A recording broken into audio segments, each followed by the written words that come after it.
ፍቅረኛ ለስከማውጭስ ፍቅረኛ እንኳን እንዴ ሰይታንስ ግን ጋር ምን ጀመራችሁ? ባርኮት ምን ብሎሽ ነው አለ? ባርኮት የፍቅር ጥያቄ ጠይቆኛል። በቃ ከዚህ በኋላ የሱ ፍቅረኛ ነው። ራስህን አሳምን። አድርጌዋለሁ ዴቭ። እርፍ ባርኮቴ ፍቅረኛ የለኝም ማለት ለቤዛ ቤዛ የድሮ የባርኮቴ ፍቅረኛ ናት። አዴን በአንድ ቀን አዳር ያሰናበታት የዴቭ ጸሎት ነው። ዴቭ ለሷ ብሎ ስንት መከራ ነው ያሳለፈው። እንቅልፍን አጥቶ ከቤተሰብ ተለይቶ ከኪችን ከወጡ ሽታ ከክላሷ እየሄደ ከጠረኗ ክላሷ እየገባ በፍቅር ስንዴ ተገላምጧል። የዴቭ የጸሎት ነው ቤዛን ያመጣት። አንተ ቤት ማዳመጥ ችግር ስላለበት ነው እንጂ አንተ እዚህ ቤት ከመግባት እድሌ ልሞክር አለ ባርኮቴ። ሎተሪ መስል አዴ ተርበተበተች። ምን ተመለስ በአንድ ቀሚስ የተታለለችው እውነተኛ አፍቃሪዋን ዴቭን ገፍታው የሄደችው ኤላ ደግሞ ቀሚስ ገዝቶ ለለምለም ሰጣት። የምታምር ቆንጆ ቀሚስ በቀሚስ ሆኗል መቼም። ባርኮቴን በአንድ ቀን እሺ ያለችው ቀሚሷን አይታ የሱን መጨረሻ ሳታየው ለሷ ብሎ እየተሰቃየውን ከቤተሰብ እርቆ እንዲሁም እቤት ውስጥ በፍቅር እየተሰቃየ ያለው ኪችን ሲገኝ ሴቶቹ እየሳቁበት ክላሷም ሲገኝ ሰራተኛ ክላስ ምን ትሰራለህ እያለችው ፍቅር እየሳቀችበት አደይ ግን ወደ ባርኮቴ ሄደች። ባርኮቴ ግን የድሮ ፍቅረኛው ስትመጣ ፍቅረኛ አልያዝክም እስካሁን ስትለው ፍቅረኛ የለኝም አለ። አደይ ተዋረደች። አደይ የዴቭ ጸሎት ነው እንደዚህ ያደረገሽ። ከልብ አፍቃሪውን ገፍተሽ ሄደሽ ነው ላንቺ ብሎ ስንት ጊዜውንም አቃጥሎ ሲጠብቅሽ እንዴት በአንድ ቀሚስና ሳትግደረደሪ ባርኮቴንሽ ብለሹ። አቤት ውርደት! የዴቭዬ ጸሎት ነው። ሰላም ጤና ይስጥልኝ ውድ የተከበራችሁ የዚህ ዩቲዩብ ቻናል ተከታይ የሆናችሁ ቤተሰብ በሙሉ ሰራተኛዋ አደይ ክፍል 38 አደይ እንግዲህ ተዋርዳለች በባርኮቴ። እሷም ወደው ነበር። በዛሬው ክፍል ላይ ለለምለም ቀሚስ ተገዝቶላታል። ሊዲያ ቀበጧን በጥፊ ቀምሳለች። በለምለም ጨው ጨምራ ውሃ ውስጥ ሰታት። ያንን ውሃ ድፍት ታደርግባታል። ኤላም ከቤቱ አባሯታል። ለምለም ከመጣች ጀምሮ እኔና አንተ ጥሩ ጊዜ እንድናሳልፍ አላደረገችንም በማለት ለኤላ ስትነግረው ማን ነው እንደዚህ ያደረገው? አንቺ ነሽ በኔና በለምለም መካከል ገብተሽ ጥሩ ጊዜ እንድናሳልፍ ያላደረግሽን በማለት ከቤቱ አባሯታል። ተዋርዳለች። ዴቭ በጣም ተናዶ ባርኮቴ ከውጭ ሲመጣ እውነቱን ልትነግረኝ እፈልጋለሁ፣ ታፈቅራታለህ፣ ትወዳታለህ ወይም በማለት እሱን ጥርቅም አድርጎ ይዞታል። ወደ ኪችን ገብቶ እንዴት እንደዚህ ታደርጊያለሽ በማለትም እሷን ይጠይቃታል። እሷ ባርኮቴ የፍቅር ጥያቄ ጠይቆኛል፣ በቃ እኔ የባርኮቴ ፍቅረኛ ነኝ፣ ፍቅር ትወድሃለችም ስትል ለዴቭ መልሳለታለች። ዴቭም በጣም ተናዷል። በጣም ጨካኝ ሴት ነሽ፣ እንዴት እንደዚህ ታደርጊያለሽ ሲል ለእሷ መልሶላታ። ለምለም ወደ ክላሷ መታ ባርኮቴ የፍቅር ጥያቄ ጠየቀኝ እኮ ብላ ለለምለም ትነግራታለች። ቀሚሷ ታምራለች ስትል ለሷ ትመልስላታለች። እሺ ምን አልሽው ብላ ለምለም በፈገግታ ደግሞ ትመልስላታለች። ወደ እዛ ክላሳቸው እንደሆኑ ተንኮለኛዋ ፍቅር ትገባና አንቺ ዝም ምን ትሰሪያለሽም በማለት ገልመጥ ስታደርጋት እኔ ላይ እንዲህ አይነት ነገር እንዳትፈጽሚ ብላ አስጠነቀቀቻት። እኔን ብሎ የሚመጣ ሰው ላይ ሁለተኛ እንዲህ አይነት ድርጊት እንዳትፈጽሚ ብላ አደይ ምትላታለች። አንቺ ተነሺ እና ስራ ስሪ ስትላት የምትፈልጊው ነገር ካለ ሁሉም ነገር ተዘጋጅቶልሻል፣ አቅርበሽ መመገብ የምትቻለሽ ብላ ወደ ሳሎን ትሄዳለች። ያቺ በጥፊ የተመታችው የሰው ባል ያፈቀረችው ሊዲያ ቀበጧ ክላሷ ገብታ ስቅ ብላ እያለቀሰች ነው። ጨው ተደፍቶባት በውሃ እንዴት ኤላ በኔ ላይ እንደዚህ ይፈጽማል ብላ ሾካኪት ወደዛ ትገባለች። ቀበጧ ማለት ነው ፍቅር ምን ሆነሽ ነው ብላ ትጠይቃታለች። መቼም በኤላ ነው ብላ ትጠይቃታለች። ውሃ እንደተደፋባት ትነግራታለች። እንዴት እንደዚህ ታደርጊያለሽ ብላ ስትላታለች። አሁን የምታደርጊውን ነገር ልንገርሽ፣ እንደ ህፃን ልጅ አታስቢ፣ አትነፋረቂ፣ ሳሎን ነሂጂና ተመልከቺ ማን እንደመጣልሽ ትላታለች። ወደ ሳሎን ይዛት ስትሄድ ሳሎን ለምለምና አደይ ተቀምጠዋል። ትሄድና እነሱ ሁለቱ ጸብ ይፈጥራሉ ማለት ነው። ሁለቱ ሲጣሉ አደይ ስትገላግል አንቺ አትገላግሊ ብላ አደይን ፍቅር ስትጎትታት ፍቅርና አደይ ደግሞ ተጣሉ። ሊዲያና ለምለምም ተጣሏል። ዴቭ ገብቶ ምንድነው ምን ሆናችሁ ነው እናንተ በማለት እሱ ሲመጣ ሲረጋጋሉ። ይቅርታ ዴቭ ብላ ለምለም ወደ ቤቷ ትመለሳለች። ጦርነቱ እንደጋለ ነው። ፍቅር ደስ ብሏታል። ባርኮቴ ደግሞ ወደ ኤላ ጋር ሄዶ ለኤላ ምንድነው እያለው ፍቅረኛውን እንዳገኘ እና ፍቅረኛው ልትሄድም እንደሆነ ለሱ እየነግረዋል ማለት ነው። ጥሩ አጋጣሚ ነው ብሎ እየነግረዋል። ከዛች ቤዛ ጋር ያለውን ጊዜም እየነግረዋል ማለት ነው። ምንድነው እያለው እኔ ግን ለአደይ ፍቅሬን ገልጽላታለሁም ብሎ ሲነግረው የቤዛን መንጣትም ሲነግረው ለምን ቸኮልክ ብሎ ይነግረዋል። ምክንያቱም ያጠፋሁት ጥፋት አሁን ዴቭንም አስቀይሜው አደይንም እንደዛ አድርጌ ይሄ ነው የጨነቀኝ ብሏል። ከአደይ ምንም አይነት ፍቅር ባርኮቴ የለውም። ቤዛ ስለመጣች ብቻ ከቤዛ ጋር ያለው።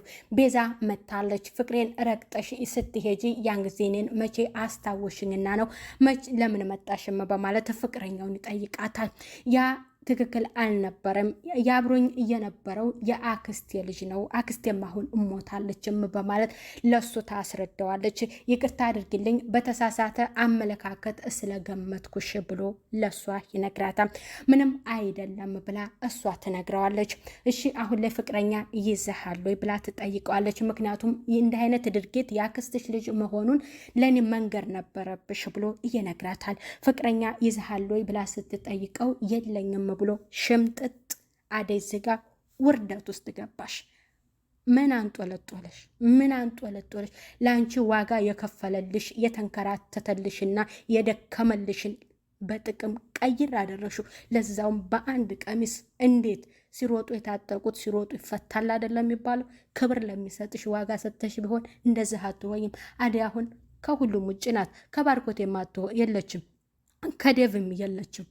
በጣም ራሷን ተቀጠዋለች። የራሷ ችግር ስለሆነ ወደ እሰይ ብላ ባርኮቴን እቅፍ ታደርገዋለች። መመለስም እንዳለባት ትመለሳለች፣ ትነግረዋለች። ይሄ ቦታ የኔና ያንተ ቦታ ነው። እዚህ ቦታ ስመጣ አንተን አላገኝህም ብላም ለሱ ተነግረዋለች። ባርኮት የምደስተኛ ነው። ያቺ ቤዛ ተብየው እቅፍ ታደርገዋለች። የድሮ ፍቅረኛው ስለነበረ ከሷ ጋር መሄድም እንዳለበት ነው ለኤላ የነገረው።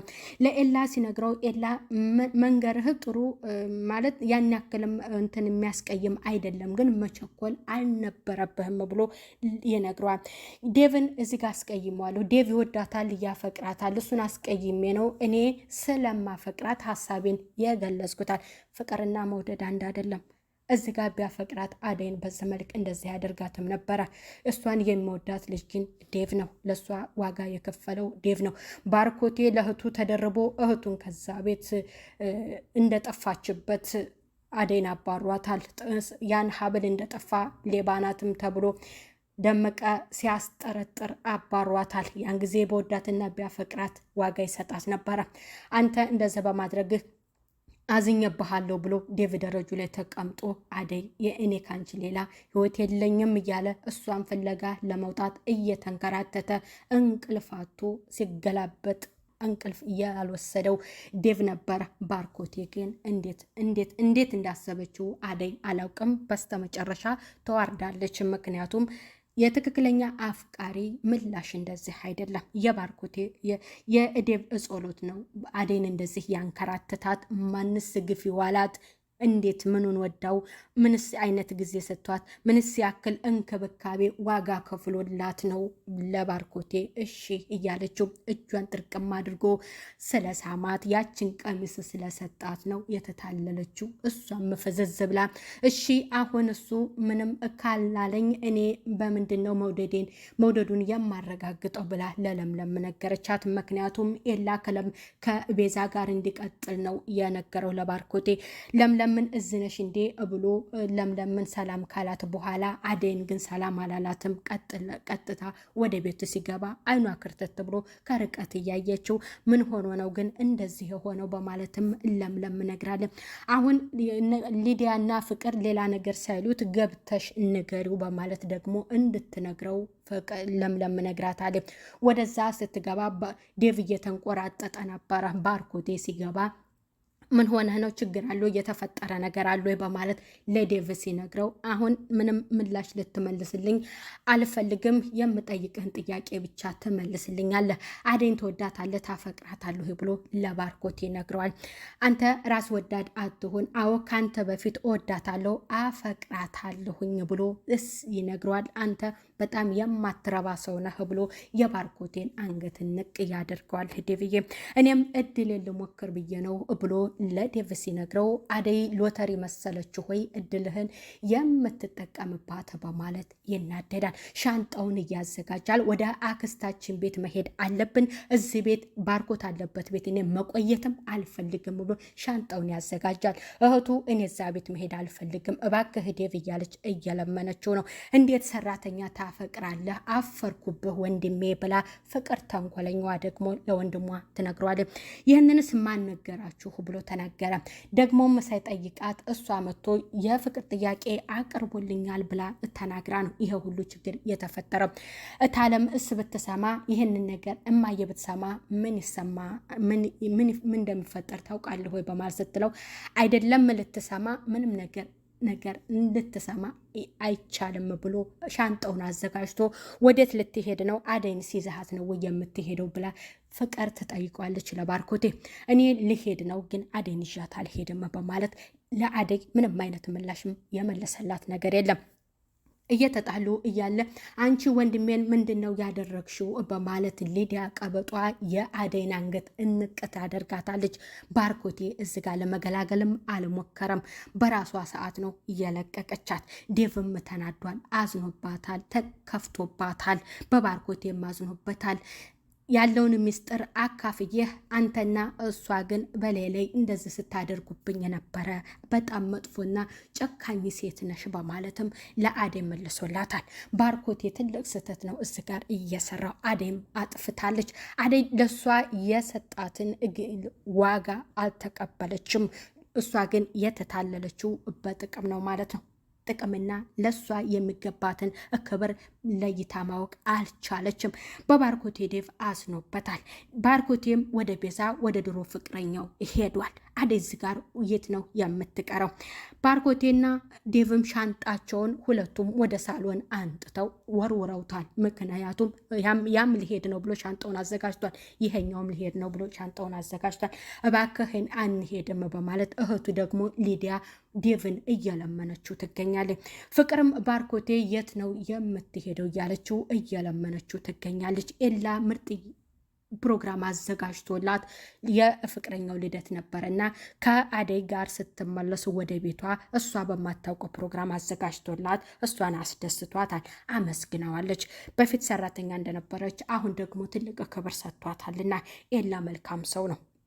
ምክንያቱም በጣም ከአባቱ ያለውንም ቃል እትቶ ወደ ፍቅረኛው ወደ ራሱ ህይወት ተመልሶ የራሱን ህይወት ራሱ መምራት እንዳለበትና ምን ያክል ዋጋ መስጠትም እንዳለበት አስቦ ወደ ፍቅረኛው ተመልሶ ቤተሰቦቹ ወለዱት እንጂ ቀጥታ ወደፊት የሚያኖሩት ወይንም የራሱን ህይወት የሚመሩለት ቤተሰቦቹ አይደሉም። ስለዚህ ለሚስቱ ዋጋ ሰጥቶ ከሷ ጋር ለመዝለቅ ወስኖ እሷን እያስደሰታት ይገኛል። አደይ ጋር ማንም ለሷ ዋጋ የሚሰጣት ሰው የለም። በራሷ ሰዓት እድሏን አባላሽተዋለች። ማንም ሊወቀስላት አይችልም። ባርኮቴም ለመሄድ ተዘጋጅቷል። ፍቅር እየለመነችው ነው። ዴቭም እንደዛው። ሁለቱ ተቀያይመዋል። ፍቅር ደስ ብሏታል። አደይ ቀጣይ እጣ ፋንታዋ ምን ይሆን? ዴቭም ለመሄድ ተዘጋጅቷል። እንግዲህ በዛሬው ክፍል ላይ አደይ የሰራችውን ነው ያገኘችው። የባርኮቴ ጸሎት ነው አደይን እንደዚህ በአንድ ቀን ውስጥ እየጣላት። የዴቭ ጸሎት ነው እንደዚህ በአንድ ቀን የጣላት። ምክንያቱም ለሷ ዋጋ የከፈለላት የደከመላትና ያከበራት የወደዳት ልጅ ዴቭ ነበረ። አክብሯት የሚኖረውም እሱ ነበረ። ግን ስህተቱ የራሷ ስለሆነ ራሷው ዝጋር ትወጠው። ጥፋተኛዋ ራሷ ናት። ከማይዘልቅ ሰው ጋር ማን ጀምሪ አላት ዴቭዬ የተጎዳ ሰው መጨረሻው መልካም ነው። አደይ እንግዲህ ፈጣሪ ሆንሽ፣ የሰራሽው ስህተት ነው። ዴቭን ስለገፋሽው ነው ባርኮቴም እንደዚህ አድርጎ በአንድ ቀን ያሰናበተሽ። የዛሬው ቪዲዮ እንግዲህ ይህንን ይመስላል። ቀጣይ በሌላ ቪዲዮ እስከምንገናኝ ቤተሰብ ባያላችሁበት ሰላም ቆዩ። ባይ ባይ።